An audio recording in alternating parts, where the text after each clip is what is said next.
औज़ुबिल्लाहिमिनश्शैतानिर्रजीम बिस्मिल्लाहिर्रहमानिर्रहीम। अस्सलामु अलैकुम डियर क्लास स्टूडेंट्स। आज जो हम इकोनॉमिक्स का लेक्चर डिस्कस कर रहे हैं, इसकी इम्पोर्टेंस का अंदाज़ा इस चीज़ से लगाया जा सकता है कि ये फर्स्ट ईयर से शुरू हो जाता है क्वेश्चन, और टिल जब तक आप मास्टर डिग्री या उसके बाद रिसर्च डिग्री नहीं कर लेते कॉमर्स में, इकोनॉमिक्स में ये टॉपिक साथ साथ चलता है। इस लिहाज से भी इसकी अहमियत बड़ी वाज़े है कि जब भी हम मेन ऑब्जेक्टिव की तरफ जाते हैं ना किसी भी फर्म के, तो वो मेन ऑब्जेक्टिव होता है कि वो फर्म जो है वो हासिल क्या करना चाहती है। ठीक है, अगर हम गौर करें तो किसी भी फर्म का मेन ऑब्जेक्टिव हमेशा प्रॉफिट ही हुआ है, मुनाफा ही हुआ है। तो जब फर्म अपने मेन ऑब्जेक्टिव की तरफ जाएगी तो वो दो चीजों का एनालिसिस करेगी, रेवेन्यू और कॉस्ट, वसूली और लागत। जब ये दो चीजों का एनालिसिस करेगी, इनका डिफरेंस जो होगा वो तयन करेगा कि फर्म को बिजनेस में प्रॉफिट हुआ या फर्म को लॉस हुआ। तो इसलिए इसकी इंपॉर्टेंस इसलिए भी वाजे है कि ये हमारे उस मेन ऑब्जेक्टिव का एक पार्ट है जो डिसीजन मेकिंग में हमारे यूज होता है, जो तय करता है कि हम बिजनेस में जाएं, कितने अरसे जाएं, क्या हम थोड़ा अरसे के लिए एक टाइम पीरियड में करें या इसको लॉन्ग टाइम पीरियड पे लेके जाएं। तो इसलिए हमें इसके बारे में जानना, इसके ट्रेंड्स का जानना, इसका सीक्वेंस क्या बनता है, इसके रिलेशंस, इनके मुख्तलिफ जो कॉस्ट फैमिली है उसके बारे में जानना बहुत जरूरी है। तो आज का हमारा टॉपिक है short run cost of production, अरसा कलील में फर्म के लागते पैदाइश। अरसा कलील में फर्म के लागते पैदाइश की हम बात कर रहे हैं, तो इसका मतलब कि लागते पैदाइश को हम दो अरसा वक्त में डिस्कस करेंगे।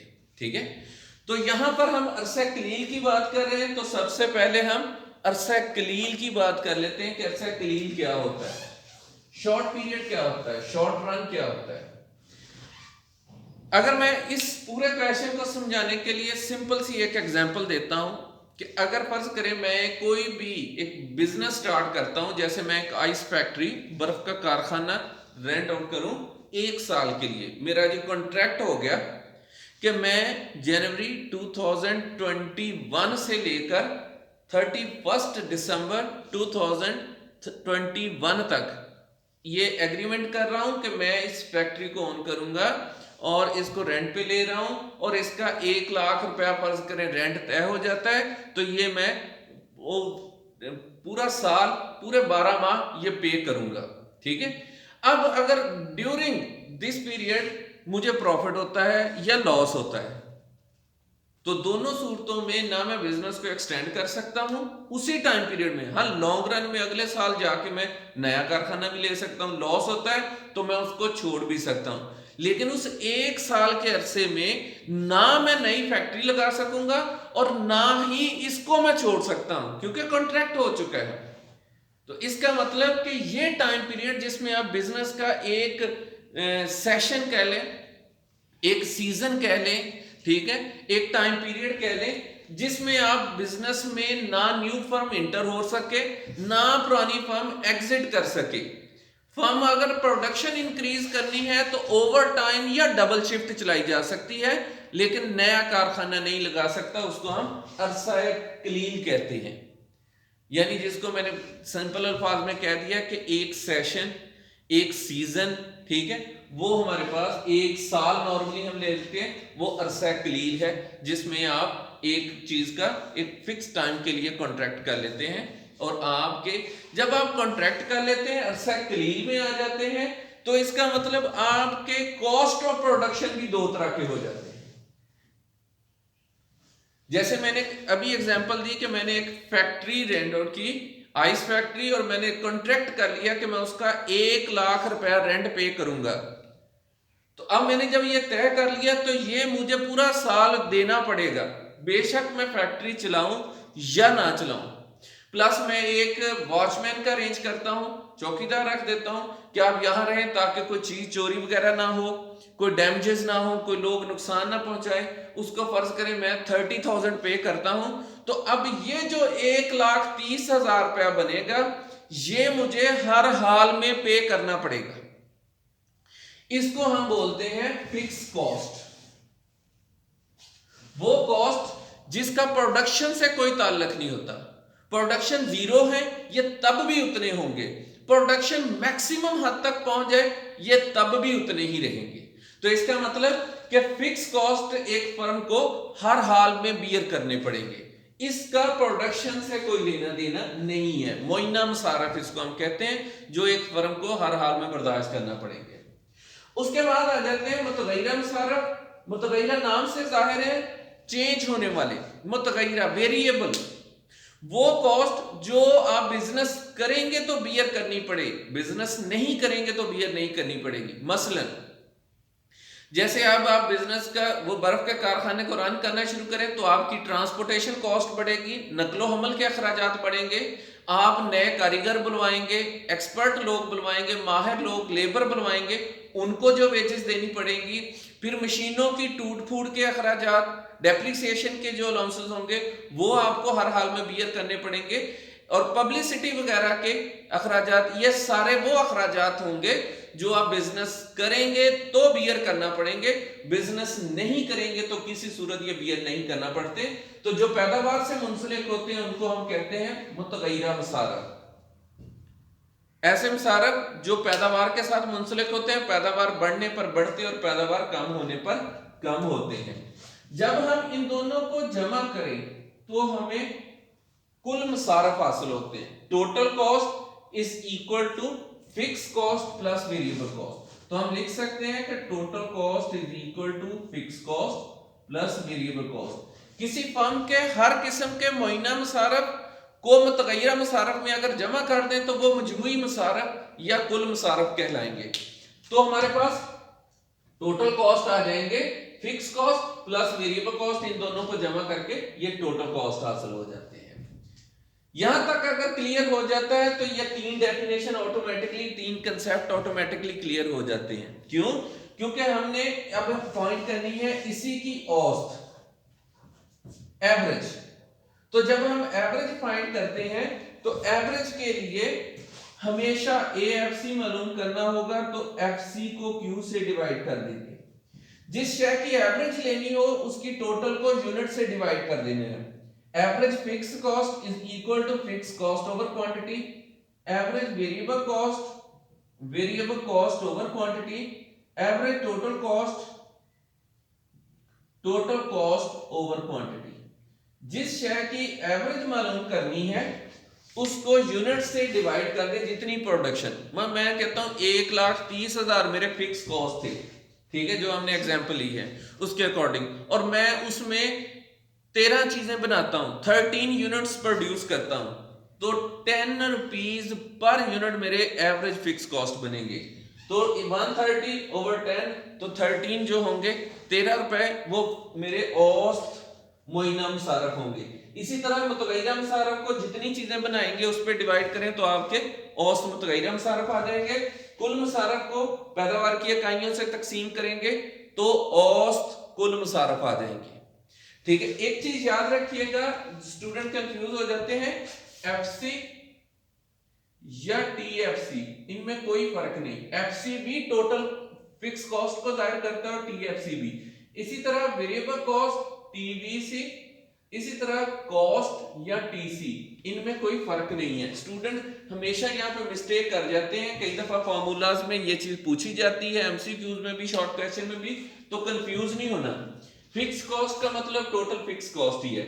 इसलिए जब एवरेज का लफ्ज आएगा तो एक चीज और आप याद रखिएगा, ये आपके लिए आसानी है कि जहां एवरेज का लफ्ज आएगा उस पे क्वांटिटी पे डिवाइड कर देना हमने। तो कॉस्ट में जहां पे भी एवरेज आएगी तो जो भी जिस चीज की एवरेज निकालनी उसको Q से डिवाइड कर देंगे, वो एवरेज आ जाएगी। लास्ट और इंपॉर्टेंट हमारे पास आ जाता है, वो है जी मार्जिनल कॉस्ट, मुख्ततम मुसारफ। मुख्ततम मसारफ होते हैं किसी शय की मजीद इकाई बनाने पर आने वाला खर्च, इसको हम कहते हैं मुख्ततम मसारफ। मसलन मैंने कहा कि हमने 10 चीजें बनाई, 130 रुपए अगर फर्ज करें कुल मसारफ हो, हम 11वीं चीज बनाते हैं, मसारफ 140 रुपए हो जाते हैं, तो जो 10 रुपए का कुल मसारफ में इजाफा हुआ दैट इज मार्जिनल कॉस्ट, वो मुख्ततम मसारफ कहलाएगी। Marginal cost the additional cost which have to bear the producer to produce an additional unit of output, किसी शय का भी एडिशनल यूनिट आपको प्रोड्यूस करने पे जो टोटल कॉस्ट में चेंज आएगी that is called marginal cost आ जाती है। तो ये सारी डेफिनेशन शॉर्ट क्वेश्चन में भी आपसे पूछी जाती है, एमसीक्यूज में भी, इनके फॉर्मूलाज भी, ये कंसेप्ट क्लियर होने चाहिए।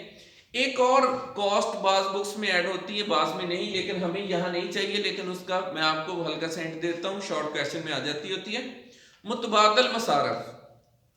मुतबादल मसारफ ये होते हैं कि जब आप किसी भी फैक्टर ऑफ प्रोडक्शन को किसी और प्रोडक्शन प्रोसेस से निकाल के लाते हैं तो वहां पर जो उसका लॉस हुआ है वो आप यहां पे बियर करेंगे, दैट इज अपॉर्चुनिटी कॉस्ट, वो आपके मुतबादल मसारफ होंगे। ठीक है ना, माना एक शख्स कहीं पे 50,000 ले रहा था तो आप उसको यहां पर कम अज कम 50,000 से ज्यादा की ऑफर देंगे क्योंकि उसके मुतबादल मसारफ 50,000 है, वो उसको छोड़ के आ रहा है, तो ये चीज आपको याद रखनी होगी। क्लियर। अब हम दोबारा इसी को एक्सप्लेन करते हैं टेबल से और डायग्राम से। टेबल के लिए हमें इतने ही कॉलम बनाने पड़ेंगे जितने हमने इनको लिया स्वाय अरसा वक्त के। ठीक है, तो अब यहां पे मैं इसको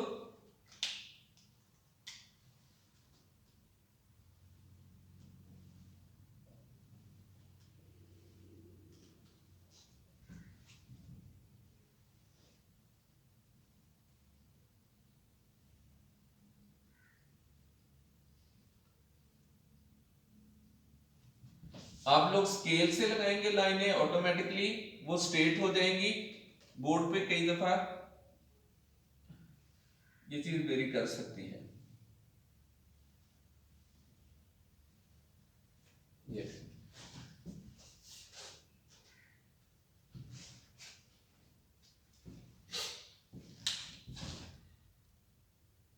ठीक है, इधर हम ले लेते हैं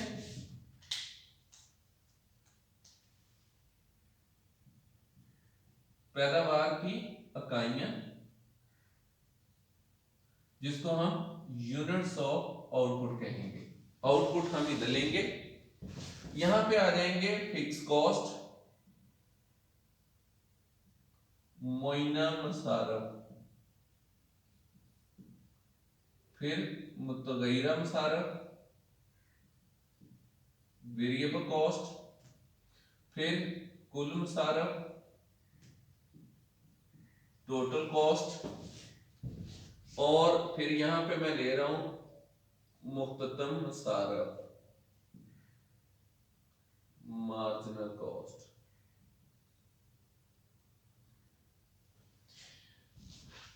इकोनॉमिक्स की बुक का सबसे बड़ा टेबल है ये, ठीक है, लेंथी टेबल है, लेकिन कंफ्यूज ना हो, उतना ही आसान है।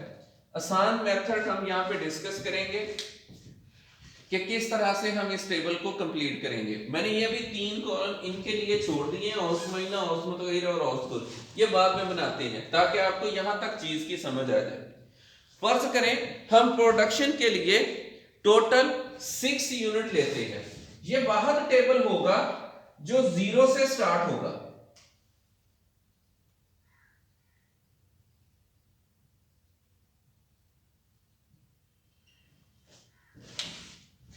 ये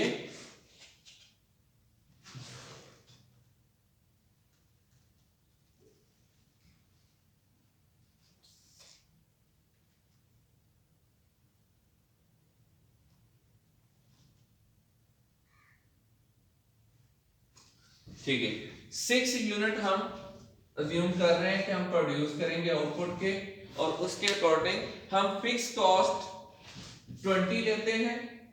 तो जब 0 चीज प्रोड्यूस होगी फिक्स कॉस्ट तब भी हमें बियर करने पड़ेंगे, इसका आउटपुट से कोई लेना देना नहीं है हर हाल में, और जब प्रोडक्शन स्टार्ट होगी ये तब भी फिक्स ही रहेंगे, इन पर कोई इफेक्ट नहीं होगा प्रोडक्शन का। तो ये 20-20-20 ही रहेंगे। अब मेन चीज जो इस पूरे टेबल में आपको याद रखनी है, जो याद करनी है, वो है हमारे मार्जिनल कॉस्ट। अगर आपको मार्जिनल कॉस्ट का सीक्वेंस याद हो गया, ऑटोमेटिकली सारा टेबल क्लियर हो जाता है। वो मैं सारा मेथड आपको समझाता हूं कि मार्जिनल कॉस्ट से हम टोटल कॉस्ट का या टोटल कॉस्ट ऑफ प्रोडक्शन का टेबल कैसे बनाएंगे। मार्जिनल कॉस्ट के लिए मैं मजीद आपकी बुक से हटके भी आसानी से एक टॉपिक, एक टेबल शेयर कर रहा हूं जो एक बुक से मुझे मिला।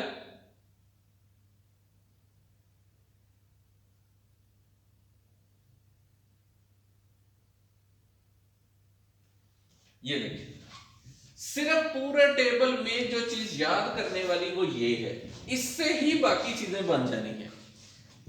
तो इसलिए इसका सीक्वेंस याद रखना है, क्योंकि हमने लास्ट लेक्चर पढ़ा था कानून तकसीर हासिल, इस्तकरार हासिल और तकलील हासिल, law of increasing returns, constant returns और डिक्रीजिंग रिटर्न।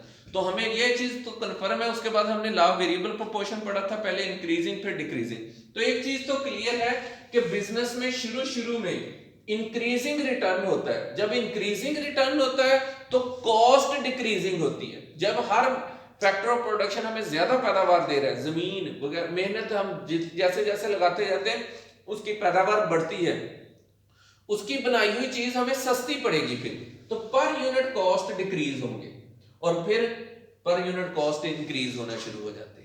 तो ये ट्रेंड आपको याद रखना पड़ेगा, पहले डिक्रीज करेंगे फिर इंक्रीज करेंगे और बाकी टेबल इससे बनाना आसान हो जाएगा।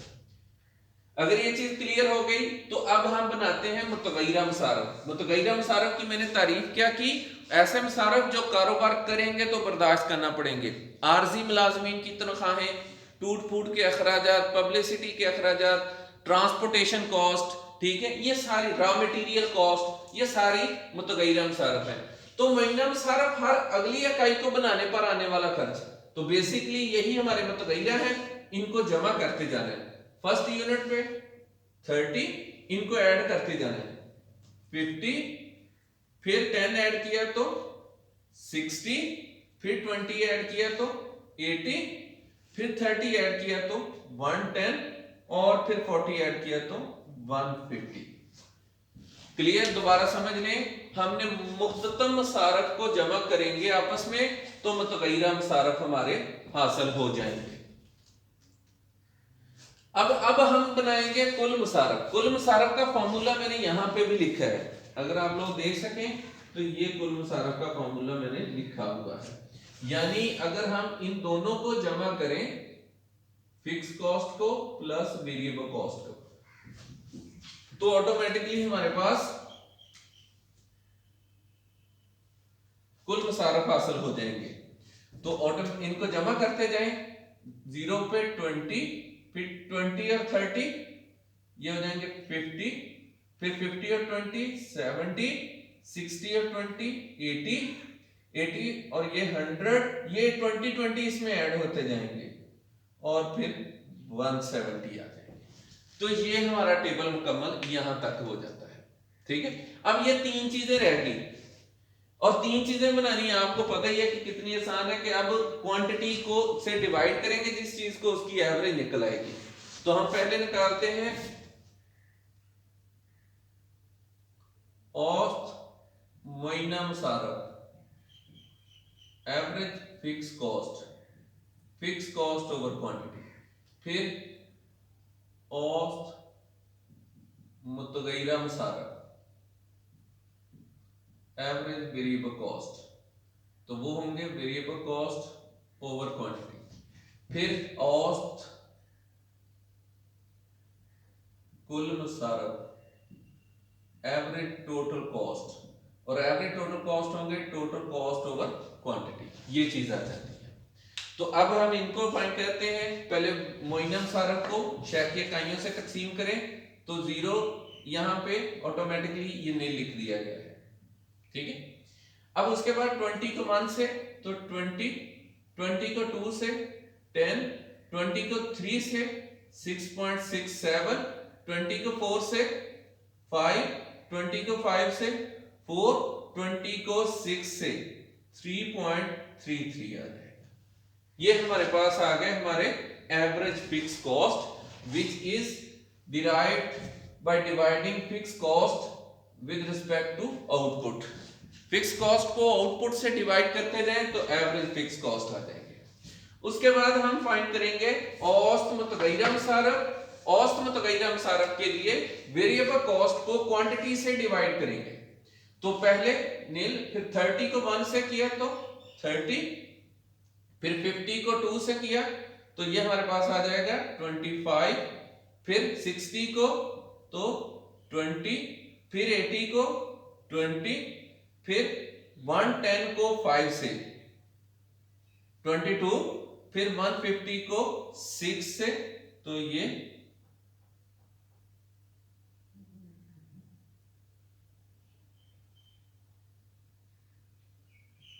25 आ जाता है हमारे पास। यहां तक उम्मीद करता हूं कि ये चीज आपको बहुत अच्छे से क्लियर हो गई होगी कि औसत मुतगय्यरा मुसारफ को शय की इकाइयों से तकसीम करने से हासिल हो जाते हैं। उसके बाद लास्ट रह जाते हैं औसत कुल मुसारफ। औसत कुल मुसारफ, एक तो आप कुल मुसारफ को भी डिवाइड करके आ जाते हैं। सेकेंडली अगर आप average variable cost plus average fix cost करें तब भी एवरेज टोटल कॉस्ट हासिल हो जाती है। इन दोनों को जमा करके भी हासिल हो जाते हैं। इन दोनों को जमा कर लें या इसको इस पे डिवाइड कर लें, दोनों सूरतों में आपको निकल आएंगे। तो ये हो जाएंगे 50, उसके बाद आ जाएंगे ठीक है 70 को डिवाइड करना है तो ये 35, फिर 26.67, फिर 25, 26, 28.33 ये आ जाते हैं हमारे पास। क्लियर?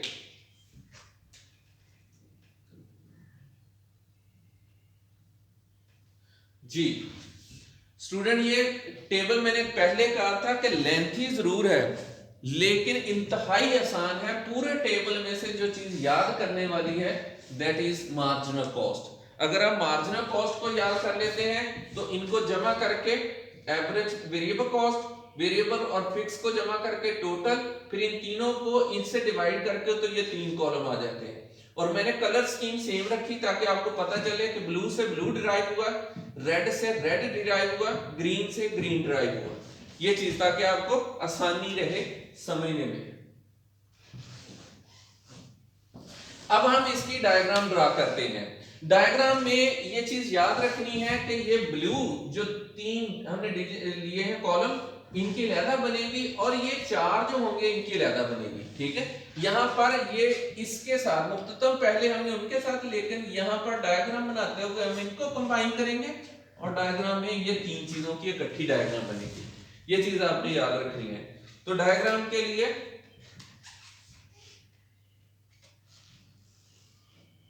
एक्स एक्सिस पर फर्ज करें हम ले लेते हैं, इस तरफ हम आउटपुट लेंगे, पैदावार की इकाइयां, और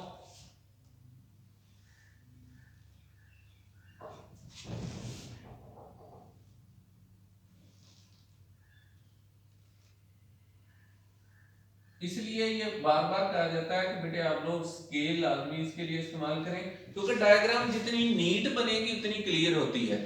हमने तो सिर्फ समझानी है, समझाने में कोई लाइन इधर उधर थोड़ी बहुत हो सकती है, लेकिन आप लोग जब ड्रा करेंगे तो ये आपके मार्क्स पे इफेक्ट करती है। इसलिए जितना मुमकिन हो इसको नीट और क्लियर बनाएं, एग्जैक्ट बनाएं, ये चीज आ जाती है हमारे पास। 6 यूनिट ऑफ आउटपुट हम ले रहे हैं। ठीक है, उसके अकॉर्डिंग पहले टोटल कॉस्ट का मैक्सिमम देख लें, 170 तक है। ठीक है, तो अगर हम 20-20 का डिफरेंस लेंगे तो 8 पॉइंट्स हमें चाहिए।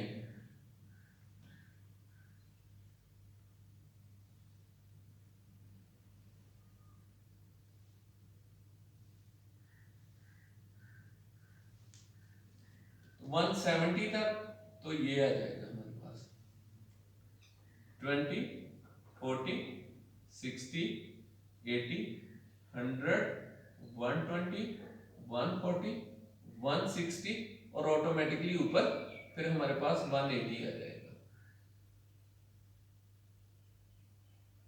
ये 180 आ जाएगा। ठीक है, एक्स एक्सिस पर हम पैदावार की इकाइयां लेंगे और वाई एक्सिस पे हमारे पास आ जाएगा जी, वाई एक्सिस पे हम ये तीन चीजें शो करेंगे। वो क्या क्या है? Total cost, fix cost, variable cost. और इधर क्या आएगी? इधर हमारे पास आउटपुट आ जाएगी। तो पहले हम टोटल कॉस्ट का कर्व ड्रा करते हैं। तो ये हमारे पास आ जाता है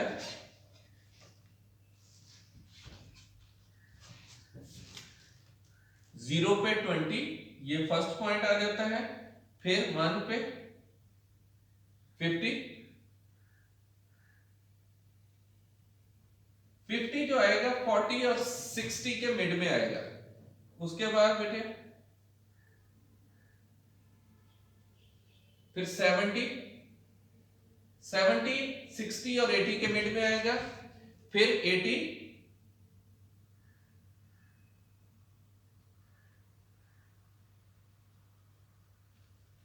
फिर 80 के बाद 100, इधर से आपने ये चीज नोट करनी है कि ये कहां तक होगा, 100 ये आगे। उसके बाद 130,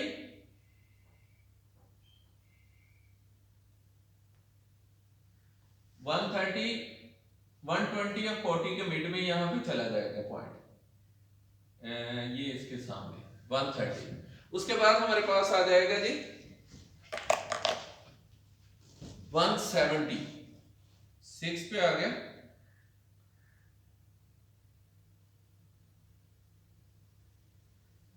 ये ऑटोमेटिकली 160 और 180 के मिड में यहां पर आ जाएगा पॉइंट, ये पॉइंट आ गया। तो इसको मैं अब ब्लैक से ड्रा कर देता हूं ताकि आपको आसानी रहे, नजर आ जाए बात। तो हमने आउटपुट और टोटल कॉस्ट को मिलाकर ये कर्व ड्रा करना है।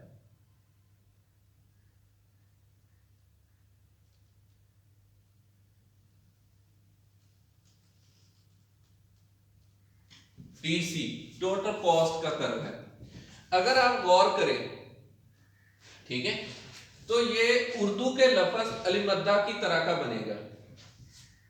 ठीक है, पहले इंक्रीज करेगा विद डिक्रीजिंग रेट, फिर पॉइंट ऑफ इन्फ्लेक्शन आएगा, फिर इंक्रीज करेगा विद इंक्रीजिंग रेट। ये इसका रेट ऑफ चेंज होगा। तो ये इसी वजह से है कि पहले मार्जिनल कॉस्ट जो होते हैं वो डिक्रीज करते हैं, तो ये इंक्रीज करता है विद डिक्रीजिंग रेट। फिर ये इंक्रीज करते हैं तो टोटल कॉस्ट जो होगा वो इंक्रीज करेगा विद इंक्रीजिंग रेट। तो ये शेप इसकी बनेगी। उसके बाद अब हम ड्रा करते हैं second, that is variable cost. Variable cost, अब अगर आपने ये डॉटेड लाइंस लगाई हुई हैं, ठीक है, तो अब ये ड्रा करना बहुत आसान हो जाता है। 1 पे 30, 2 पे 50,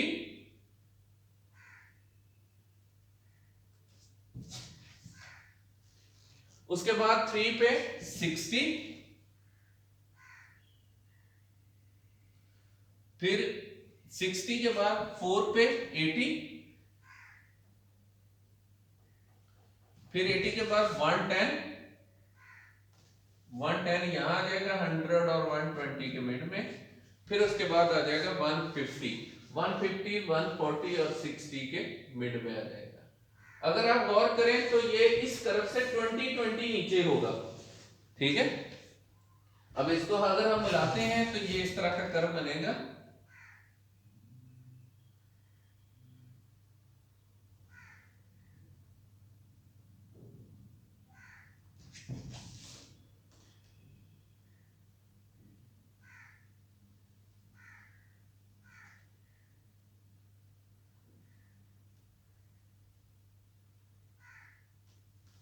अच्छा जी, ये इस शेप में हमारे पास कर्व बनेगा। ठीक है, ये अगर आप गौर करें तो ये शेप यही होगी, लेकिन फर्क सिर्फ ये आएगा कि ये कर्व ऐसे बनेगा, ऐसे। फर्क इतना ही लगेगा ऐसे जैसे यहाँ पे फासला कम हुआ है, यहाँ पे ज्यादा है, ऐसा नहीं होगा क्योंकि ये कर्व की शेप है, डिफरेंस 20-20 का ही चलेगा। इसलिए इस चीज से कंफ्यूज नहीं होना कि यहाँ पे भी इसको ओपन करनी है। वो ऑटोमेटिकली कोई भी अच्छा टीचर होगा वो इस चीज को ऑब्जर्व कर लेगा कि यहाँ पे डिस्टेंस सेम नहीं। दूसरा जो स्टूडेंट इसकी मिस्टेक करते हैं ना, वो ये करते हैं कि जब आपने पॉइंट लिया है ना, तो यहाँ पे फर्ज करें पहले वेरिएबल कॉस्ट बनाया है, तो अब टोटल बनाना है तो वो इस तरफ को ले लेते हैं, या इस तरफ, गलत हो जाएगा। सीक्वेंस से आपने आना है और बिल्कुल इसके ऊपर पॉइंट लेना है। ये इसकी मेकिंग की बड़ी अहम चीजें हैं जो कि स्टूडेंट अक्सर गलती करते हैं। दूसरी गलती जो होती है वो ये होती है कि जब इस पॉइंट पे पहुंचते हैं तो यहाँ पर रिलैक्स हो जाती है, तो वो ऐसे या ऐसे कर देते, ये भी गलत हो जाता है कि यहाँ पे सीक्वेंस नहीं देखते कि वो किस फ्लो में आ रहा था कर्व। या तो आप पॉइंट पे जाके छोड़ दें, बढ़ाना है तो उसी फ्लो में थोड़ा सा बढ़ा के छोड़ दें, अदरवाइज आपका ये चीज भी मार्क हो जाएगी कि ये गलत है। और इसमें कहीं पे भी ये चीज नहीं आती, वो आपकी रीडिंग नोट करने में गलती होती है कि स्टूडेंट बार टाइम इसकी बजाय इसको नोट कर लेता है, इसकी बजाय इसको नोट कर लेता है, तो वो शेप अगर कर्व की ऐसे बनेगी वो गलत हो जाएगा। ट्रेंड यही होगा, ये चीज आपने याद रखनी है टेबल बनाते हुए, ठीक है। इसलिए स्टूडेंट को कहा जाता है कि नए टेबल पे कमरा इम्तिहान में जाकर ट्राई ना करें। अगर ट्राई करनी है तो जैसे रफ रजिस्टर पे करें, जब क्लास वर्क मिला होता है तो आप जितनी मर्जी ट्राई करें, अपनी तरफ से टेबल बनाते रहें, टीचर्स को चेक करवाते रहें, लेकिन जब याद कर लें तब उसमें अमेंडमेंट ना करें, क्योंकि आपको फिर वो हो सकता है कि आपको गलत रीडिंग ले लें और उससे पूरा टेबल डिस्टर्ब हो जाएगा और उसके फिर नंबर कटेंगे। तो ये दो चीजें आ जाती हैं। एक और इनमें जो फर्क आता है वो ये होता है कि टोटल कॉस्ट 0 पर भी 20 है, इसलिए ये y एक्सिस से शुरू होगा, सिफर पर भी ये 20 है, जबकि वेरिएबल कॉस्ट सिफर पर कुछ नहीं है, तो इसलिए हम लिखते नहीं।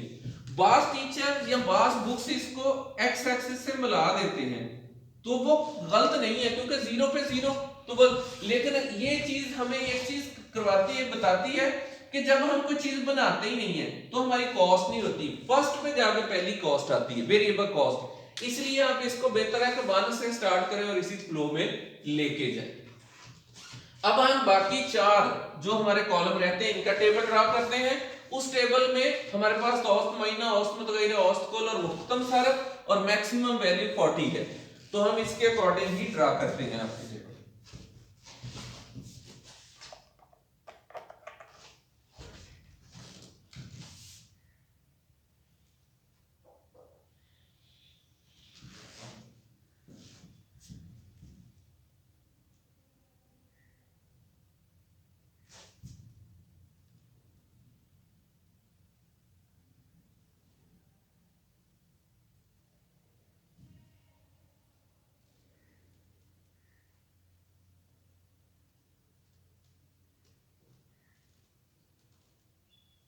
इस तरफ हम फिर आउटपुट ले रहे हैं और इस तरफ हम average total cost, average fix cost, average variable cost और मार्जिनल कॉस्ट, ये चीजें मुहैया करेंगे और हम 10-10 का डिफरेंस लेते हैं। ये हमारे पास आ गया 10, 20, 30 एंड 40, ये आ गया हमारे पास। अब हम सबसे पहले बड़ी रीडिंग को ड्रा कर लेते हैं ताकि आसानी रहे, ये ऑटोमेटिकली इसकी बेस पे ही ड्रा हो जाती है। तो पहले मैं मार्जिनल कॉस्ट कर्व बनाता हूं, ये आ जाते हैं 1 पे 30,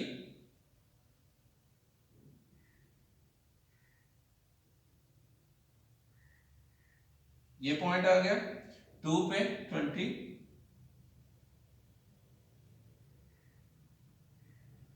फिर 3 पे 10, फिर 20 इसके सामने, फिर 5 पे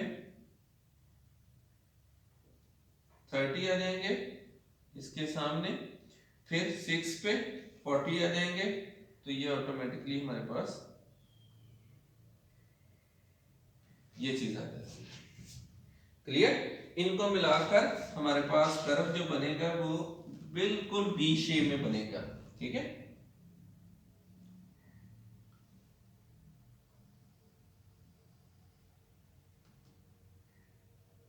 तो ये हमारे पास इस शेप में, क्योंकि ये सीक्वेंस से जा रहे हैं 30 20 10 20 30 और 40, तो ये हमारे पास आ गए marginal cost per.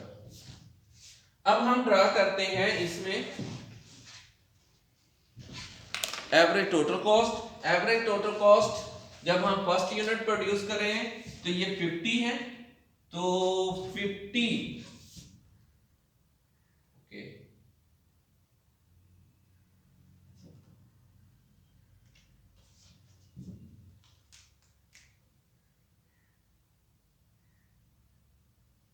Let's suppose ये हमारे पास 50 आ गए, तो फर्स्ट पे हमारे पास ये आ जाते हैं 50, ये पॉइंट आ गया। फिर उसके बाद 35, 30 और 40 के मिड में आ जाएगा 35, फिर 26.67 पॉइंट्स। लॉजिकली आप सही कर रहे हो, जैसे ये 25 हो गया तो ऑटोमेटिकली इसका 5 आगे आएंगे, 26 7 8 सो ऑन, 26 7 एंड हाफ ये हो गया, तो इससे नीचे थोड़ा सा ये पॉइंट आ जाएगा। तो ये नहीं कि हम स्केल से अंदाजा हो कि यहां पर आ रहा है तो माइनर सा वो एक्सेप्टेबल होता है, तो ये इसके बिल्कुल सामने आ जाएंगे। उसके बाद आ जाते हैं 25 बिल्कुल यहां पे आ जाएंगे, इससे माइनर सा नीचे। उसके बाद 26 बिल्कुल इसके करीब आ जाएंगे। उसके बाद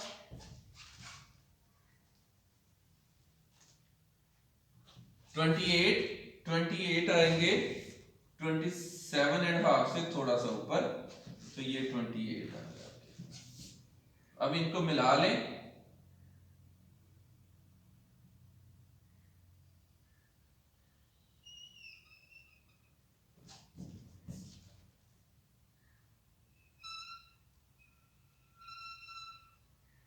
ये आ जाएंगे हमारे पास एवरेज टोटल कॉस्ट। ठीक है, ये पॉइंट्स बिल्कुल करीब होंगे, इनको जरा नजर रखना है कि ये इसी फ्लो में हमारे पास आ रहे हैं कि नहीं आ रहे। उसके बाद हमारे पास आ जाता है पॉइंट, इनको और औसत मुतगय्यरा मुसारफ को मिलाना है। तो औसत मुतगय्यरा मुसारफ हमारे पास 1 पे 30 क्लियर, ये चीज आ गई। सेकंड पे 25, फिर उसके बाद 20, फिर 20 और उसके बाद 22, 25 और इसके मिड से ये नीचे थोड़ा सा ये 22 आ गया। उसके बाद 25 बिल्कुल यहां पे चली जाएगी। ये इनको मिलाने से हमारे पास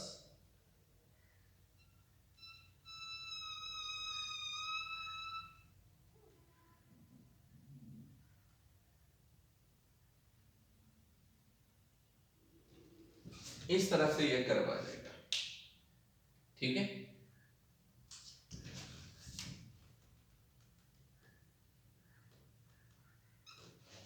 ये चीज आ जाती है।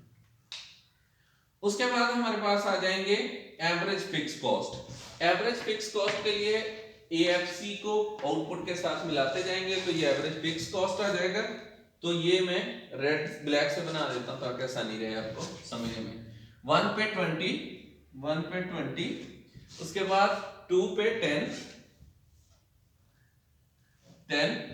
फिर 3 पे 6.67। अब ये मिड में 5 आ जाएगा, 5 से ऊपर 6.67 आ जाएगा, यहां पे ये आ गया। फिर 5 बिल्कुल ये आ गया पॉइंट। उसके बाद आ जाता है 4, 5 से नीचे एक पॉइंट 4 आ जाएगा ये। उसके बाद 3.33, इससे थोड़ा सा नीचे पॉइंट आ जाता है। तो ये इस तरह का कर्व हमें हासिल हो जाएगा।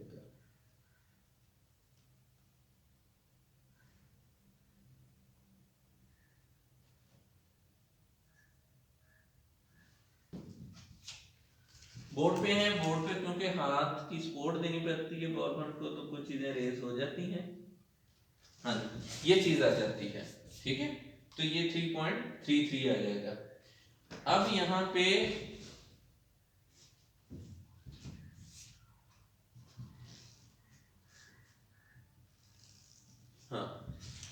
ठीक हो गया। ये डाउट में था कि ये 28 पॉइंट इससे नीचे बनेगा, ये यहाँ पे क्लियर, तो ये थोड़ा सा ऊपर पॉइंट चला गया, ये मुझे कंफ्यूज कर रहा था। अच्छा जी, अब दोबारा देखते हैं 28.33, 26, ये यहाँ पे आ जाएगा। उसके बाद आ जाता है जी 25, इससे भी नीचे आ जाएगा थोड़ा, ये चीज आ जाती है, और इनको मिलाने से ये कर ऐसे बनेगा ABC।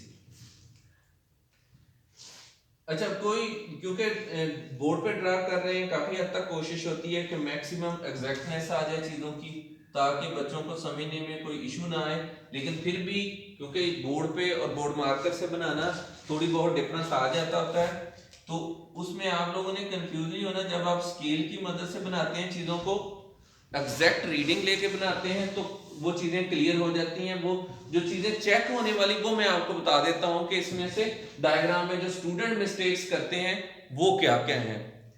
अगर आप गौर करें तो इन डायग्राम्स को मैंने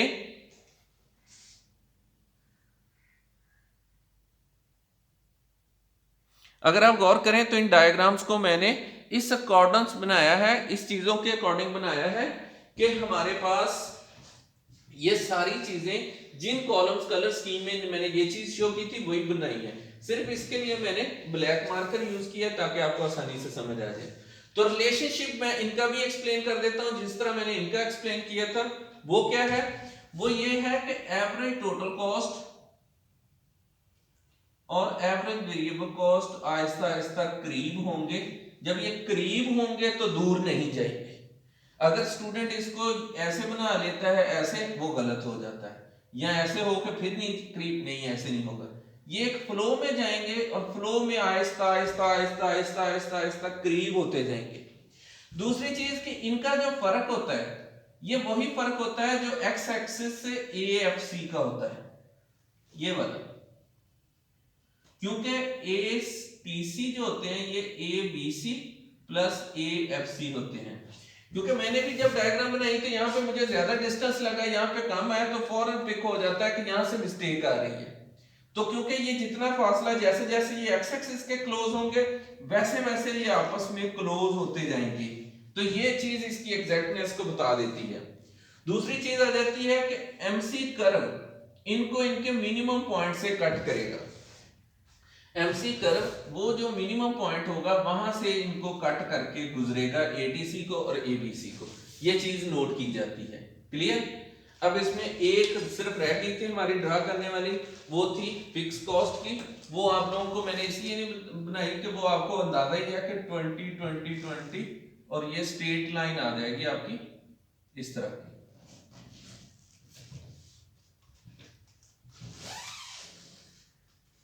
बहुत अहम टॉपिक था, इसीलिए मैंने इस पे बड़े डिटेल्ड कोशिश की है कि चीजों को एक्सप्लेन करूं और एक ही जगह पे, एक ही टेबल में मैक्सिमम चीजें आपको हाईलाइट कर दी गई हैं, ताकि आपकी जो मिस्टेक्स हैं वो ना हो और इसको अच्छे से अटेम्प्ट करें। तो उम्मीद करता हूं कि आपको अच्छे से समझ आया होगा। अपना ख्याल रखिएगा।